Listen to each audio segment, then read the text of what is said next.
पर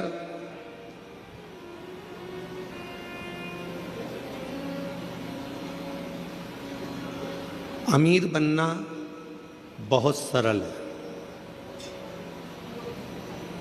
आप मृत्युलोक में जन्म लिए हो, पृथ्वी पर आए हो, अमीर बनना बहुत सरल है, बहुत सरल। पर अमीर बनना सरल है, पर अमर बनना सरल है क्या? जम के तो बोलो। लंका के राजा रावण ने भी ये विचार करा था कि मैं अमर बन जाऊं। कंस ने भी ये विचार करा था कि मैं अमर बन जाऊं। हिरण्यकशिपु ने विचार करा था कि मैं अमर बन जाऊं। हिरण्याक्ष ने यह विचार करा था कि मैं अमर बन जाऊं।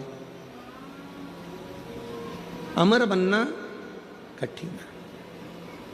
अमीर बनना बहुत सरल है, पर अमर बनना कठिन है। पर शिव महापुराण की कथा कहती है कि अमर बनना भी सरल है।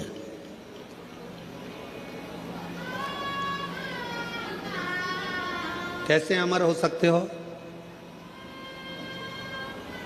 जीवन मानव का मिला है, कोई अच्छा कर्म कर कर चले जाओ। मानव की देह मिली है, कोई ऐसा कर्म कर कर जाओ कि आप अमर हो जाओ। अमर।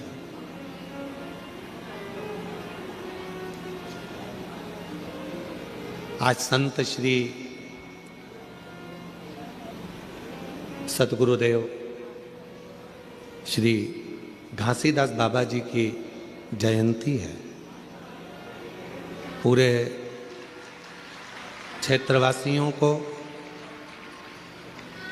संपूर्ण सतनामियों को और संपूर्ण क्षेत्रवासियों को, जिनके हृदय में सत्य बसता है, ऐसे सभी सतनामियों के चरणों को नमन करते हुए संत श्री घासीदास बाबा की जयंती की पूरे विश्व को बहुत बहुत बधाइयाँ हो। बहुत बहुत। अमीर बनना सरल है, अमर होना कठिन है। पर शिव पुराण की कथा कहती है कि अमर होना भी सरल है। कैसे अमर हो सकते हो? जैसे संत शिरोमणि घासीदास बाबा जी ने क्या करा? भेदभाव को मिटाया।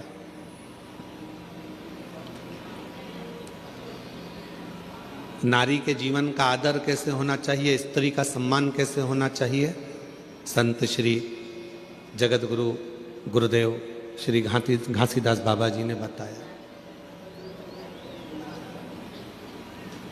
सत्य कैसा होता है, अहिंसा परमो धर्म का भाव कैसे होता है, सामाजिक समरसता कैसे होता है, जीवन में उलझनों से निकलने का साधन क्या हो सकता है।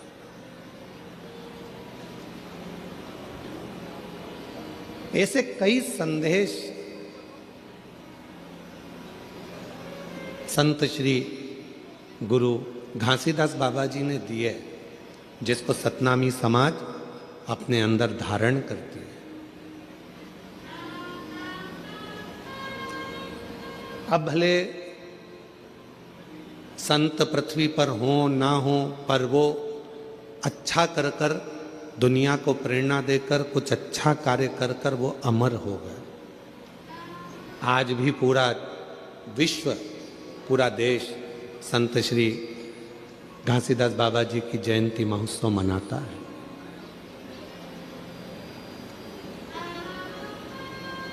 अमर होना इतना कठिन नहीं है। जरूरी नहीं कि हमारा शरीर अमर हो, हमारा शरीर रहे तो हम अमर माने जाएंगे। शिव महापुराण की कथा कहती है, अगर अमर होना है तो उसके 4 तरीके बताए गए। उन 4 तरीकों में से कोई एक तरीका आपकी जिंदगी में उतार लो, आप अमर हो गए। कौन कौन अमर होना चाहता है? जम के तो बोलो। सब होना चाहते हो ना अमर? हम भी अमर होना चाहते हैं, ठीक है। 4 तरीके में से कोई सा भी एक तरीका अपनाना है जिससे आप और हम अमर हो जाएं। पहला तरीका, अपनाने के लिए तैयार हो जाओ। अपनी जिंदगी में एक वृक्ष, एक पेड़ जरूर लगाओ। आप चले भी जाओगे तो वह पेड़ अमर रहे।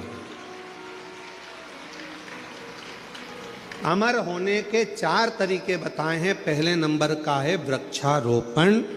अपने नजदीक में, अपने करीब में कोई अच्छी जगह पर एक वृक्ष लगाओ, उस वृक्ष की परवरिश करो और उस परवरिश को कर कर उस वृक्ष को लगाकर बड़ा करो। हम रहें चाहे ना रहें, वो पेड़ जब तक पृथ्वी पर रहेगा दूसरे को छाया देता रहेगा। लोग तुम्हें याद करते रहेंगे कि हमारे काका जी ने ये पेड़ लगाया था। ये अमर होने का तरीका है।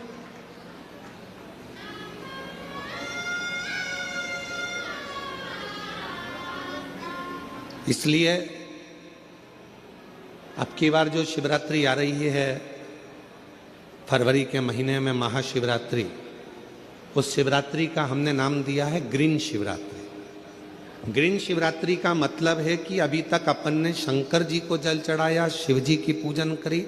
इस वर्ष 2026 में महाशिवरात्रि के दिन सबको एक एक वृक्ष लगाना है, बेलपत्री का पौधा लगाना है, उसकी परवरिश करना है, उसको बड़ा करना है, जिससे आप और हम रहें चाहे ना रहें, पर वो बेलपत्री का वृक्ष जब बड़ा हो, उसकी पत्तियां टूटकर शिव जी को समर्पित हों और हमारी ये पृथ्वी पूरी हरी भरी हो और लोगों को ऑक्सीजन की जरूरत ना पड़े, वेंटिलेटर की जरूरत ना पड़े, हमारा पूरा देश फिर ग्रीन हो, हरा हो और हरा भरा।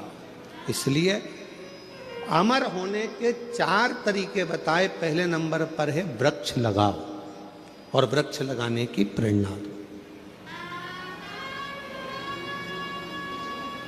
दूसरे नंबर पर अमर होने का दूसरा साधन बताया। अमर होना चाहते हो तो दूसरा तरीका है, अपने बच्चे को जैसे पढ़ाते हो वैसे ही कोई गरीब का बच्चा जिसको अच्छी एजुकेशन की ज़रूरत है और उसके पास पढ़ने का पैसा नहीं है, अपने पैसे से उस बच्चे को धीरे धीरे पढ़ाना चालू करो। जब वो किसी अच्छे ओहदे पर जाकर बैठ जाएगा, समझ लेना कि आप अमर हो गए, आपकी जिंदगी अमर हो गई।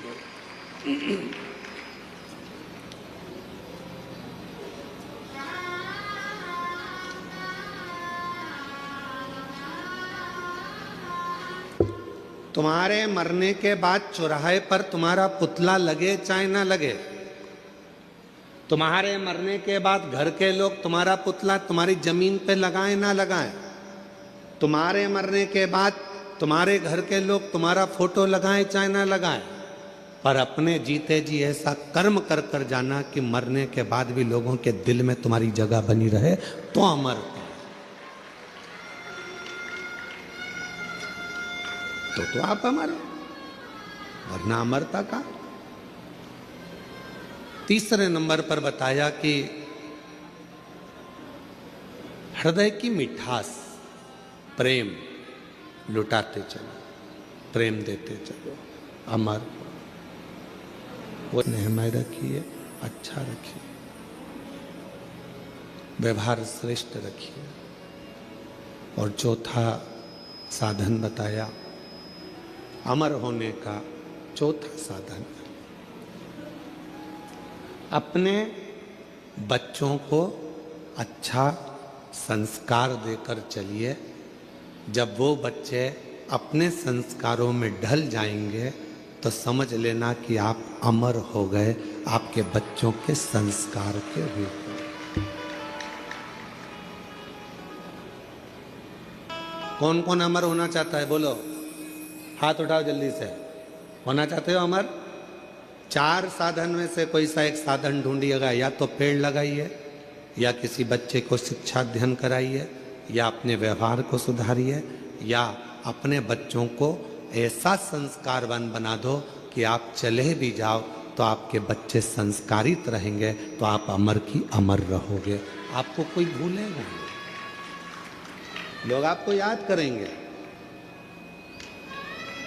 इनके माता पिता भी संस्कारित थे तो बच्चा भी संस्कारित, इनके माता पिता में ये संस्कार था तो बच्चे में ये संस्कार, ये अमरता है, ये अमर हो गया। ये अमर। और करो प्रयास जीवन में अमर होने का। अमीर बनना सरल है पर अमर होना कठिन है। पर शिव महापुराण की कथा कहती है अमर होना भी सरल है। जिसने इन चार में से कोई एक बात को अपनी जिंदगी में उतार लिया तो समझ लो कि वो अमर हो गया, वो अमर हो गया।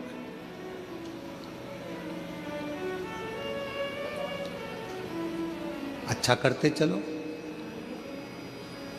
सबको प्रेम दीजिए, सबको करुणा कीजिए, सब पर वात्सल्यता रखिए। जब सब पर प्रेम होगा, सब पर वात्सल्यता होगी, करुणता होगी, तो आप अमर होते चले जाओ। मेरे देवाधिदेव महादेव ने मां पार्वती जी को कौन सी कथा सुनाई थी? जम के बोलो, अमर कथा। कहां सुनाई थी? अमरनाथ की गुफा थी। नंदी को नहीं। मेरे भगवान देवाधिदेव महादेव ने अमर कथा सुनाई तो केवल मां आद्य शक्ति पार्वती को सुनाई।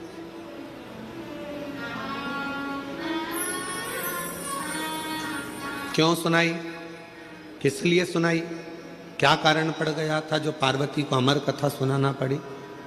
उसका केवल एक कारण था, यह आद्य शक्ति पार्वती जगत की मां है, और मां यदि अमर हो गई तो ये राष्ट्र को अमर होने में कोई दिक्कत नहीं आएगी। संपूर्ण विश्व अमर हो जाएगा, संपूर्ण विश्व। कथा सुन। और अमर कथा क्या? कौन सी अमर कथा? जिस अमर कथा को सुनने के लिए स्वयं देवता भी ललायित थे, जिस अमर कथा को सुनने के लिए संपूर्ण ब्रह्मांड के जितने भी देवी देवता हैं वो ललायित थे, उस अमर कथा को केवल भगवान देवाधिदेव महादेव माता पार्वती को श्रवण कराते हैं। केवल मां जगत जननी को, अंबा को श्रवण कराते हैं। किस लिए? क्योंकि शिव चाहते हैं कि पार्वती इस कथा को सुन ले, और अगर जगत की मां एक नारी, एक स्त्री जब इस कथा को सुनती है तो वो अकेली उस कथा को अपनी जिंदगी में धारण नहीं करती, वो प्रसाद के रूप में उस कथा को जनमानस में पहुंचा देती है, पहुंचा देती। हमसे लोग कहते हैं क्यों गुरुजी आपकी कथा में पुरुष लोग कम आते हैं, माताएं ज्यादा आती हैं, जीजियां ज्यादा आती हैं, स्त्रियां ज्यादा आती हैं, उसका कारण क्या है? हमने कहा कथा की जरूरत भी पुरुष से ज्यादा स्त्री को है। क्यों? उसको राष्ट्र का निर्माण करना है, उसको अपने बच्चों को संस्कारित करना है, उसको अपने बच्चों को पढ़ाना है, लिखाना है, विद्वान बनाना है, उसको अपने बच्चों को ज्ञान उपदेश देना है। तो कथा की जरूरत स्त्री को ज्यादा। फिर किसी ने कहा आप स्त्रियों की इतनी तारीफ करते हो, आप महिलाओं की इतनी तारीफ करते हो, तो स्त्रियां रोती क्यों हैं? जरा जरा सी बात आती है और वो रोने बैठ जाती हैं, रोती क्यों है? हमने कहा उनको रो लेने दो, वो अच्छा है। अगर रोएगी नहीं तो रुद्र हो जाएगी, इसलिए उसका रोना भी जरूरी है, उसका रोना जरूरी है। बेटे की गोद, बेटे को बीमार होता हुआ देखेगी, आंख से आंसू बहेंगे। पति को रोगग्रस्त देखेगी, आंख से आंसू बहेंगे। बेटी के ऊपर कोई भी तकलीफ आएगी, आंख से आंसू बहेंगे। परिवार में अगर किसी ने कुछ कह दिया, आंख से आंसू बहेंगे। किसी ने कुछ कहा, आंख से आंसू बहेंगे। पति ने कुछ कह दिया, आंख से आंसू बहेंगे। क्यों रोती है स्त्री? तो कहा उसके रोने दो, क्योंकि उसके रुदन में उसका भीतर का रौद्र स्वरूप बह जाता है। अगर स्त्री रोती नहीं है फिर वो रौद्र बन जाती है, और ऐसी रौद्र बनती है कि फिर वो किसी को देखती तक नहीं है, जैसे भद्र काली माँ अम्बा जगदम्बा काल का बन जाती है।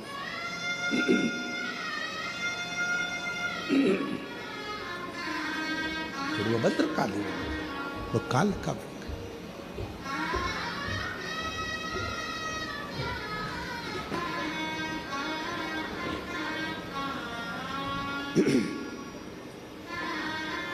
भद्रकाली काल का स्वरूप उसका होगा। आपने देखा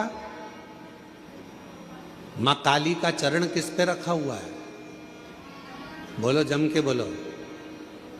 नीचे कौन सोए?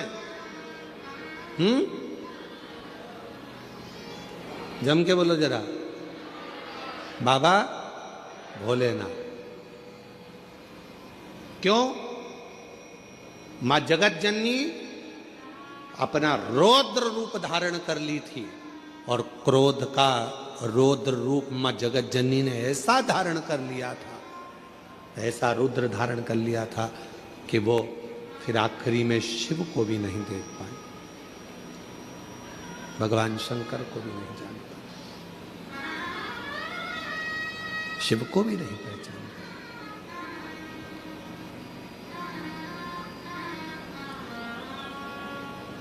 तो अमर कथा पार्वती जी को, अमर कथा केवल जगत जननी जगदम्बा अम्बा पार्वती को सुनाई दी। हाँ, कथा एक स्त्री के जीवन में जब आती है तो वो कथा को जनमानस को परोस देती, परोस।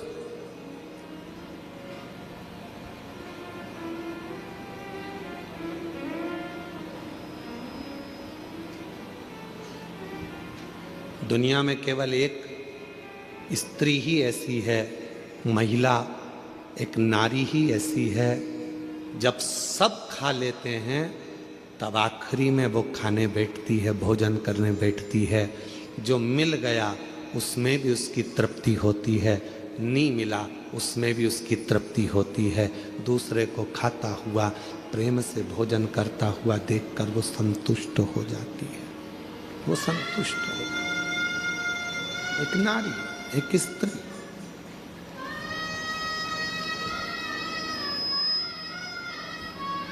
कल कथा चल रही थी भगवान देवादिदेव महादेव के मंथन की,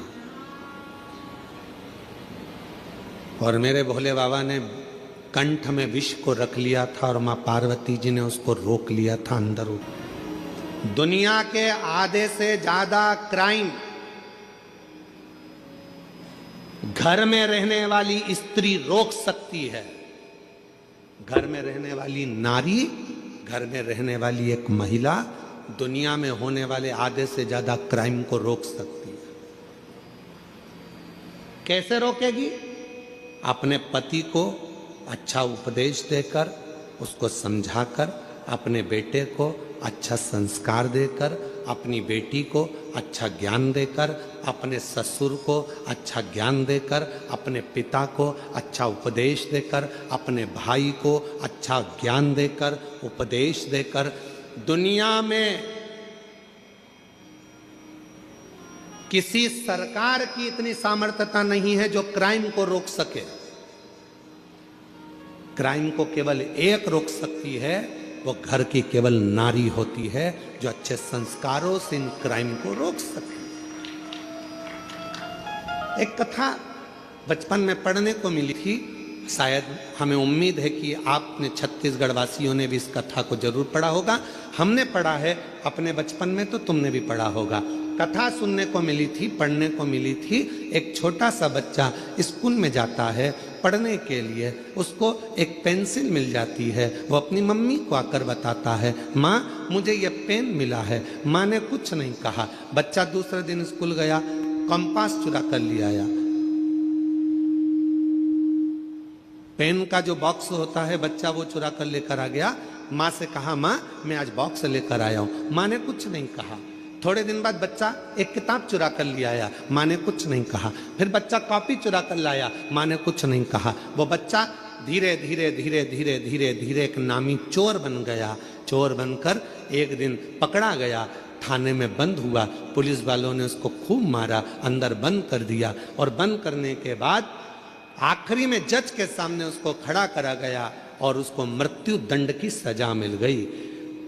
मृत्यु दंड की जब सजा मिली तो उससे पूछा गया, तेरी अंतिम इच्छा क्या है? उसने कहा, मैं अपनी माँ के कानों में कुछ कहना चाहता हूँ, बस अंतिम इच्छा मेरी ये है। उसकी माता को बुलाया गया। उसके मरने के पहले जब माँ आई, उसकी माँ के कानों के अंदर उसने कुछ कहना चाहा। जाओ, तुम्हारा बेटा तुम्हारे कानों में कुछ कहना चाहता है।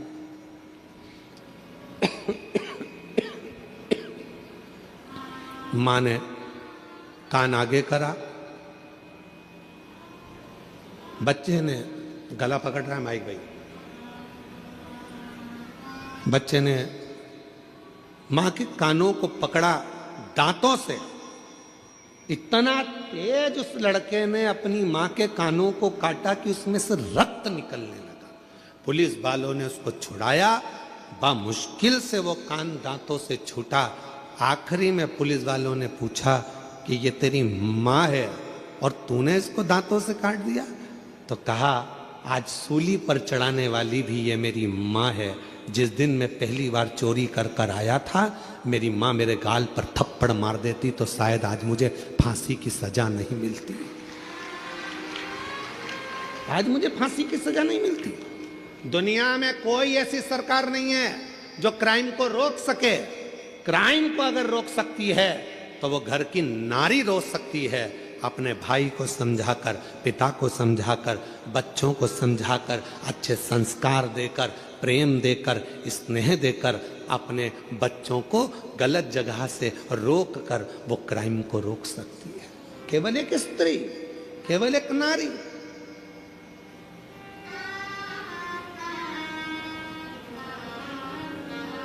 उसको रोकना कठिन है, परंतु मां रोक सकती है, स्त्री रोक सकती है, नारी रोक सकती है।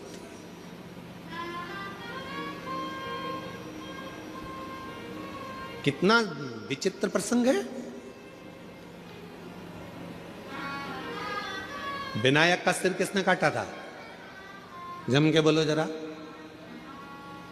गणेश जी का सिर किसने काटा था? शंकर भगवान। किसका सिर लगाया फिर बाद में? हाथी का। जब हाथी का सिर लग गया गणेश जी को, उनके बहुत सारे बेस्ट फ्रेंड हुए, उनके बहुत सारे दोस्त हुए। उन्होंने उनको भरना प्रारंभ करा। तेरा पिताजी है, तेरा सिर काट कर तेरे को हाथी का सिर लगा दिया। इंसान का लगा देते, मनुष्य का लगा देते, कैसा तेरा स्वरूप बना दिया। लोगों ने भड़काया। गणेश जी गुस्से में लाल होकर अपनी माता के पास गए। माँ, मेरे पिताजी ने मेरा सिर काट दिया, मेरे पिताजी ने मेरे साथ ऐसा किया, हाथी का मुख लगा दिया। कितना विद्रोह भरा था गणेश जी के अंदर कि तेरे पिताजी ने तेरा सिर काटा है, इसलिए तुझे लंबोदर बना दिया। मां ने समझाया। फिर दूसरी बार बारी आई। कार्तिकेय को बैठने के लिए मोर मिल गया, शिव जी को बैठने के लिए नंदी मिल गए, मां जगत जननी को बैठने के लिए शेर मिल गया। सारे देवी देवता अच्छे अच्छे वाहन पर बैठ गए। आखिरी में गणेश जी को छोटा सा चूहा दे दिया। फिर दोस्तों ने भर दिया।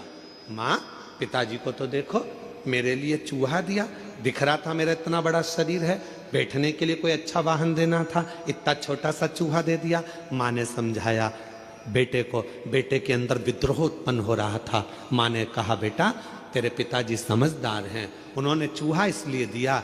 बड़े बड़े गाड़ियाँ ट्रैफिक में फंस सकती है, पर मोटरसाइकिल और साइकिल कहीं से भी निकल सकती है, इसलिए तुझे छोटा वाहन दिया गया, छोटा वाहन दिया गया।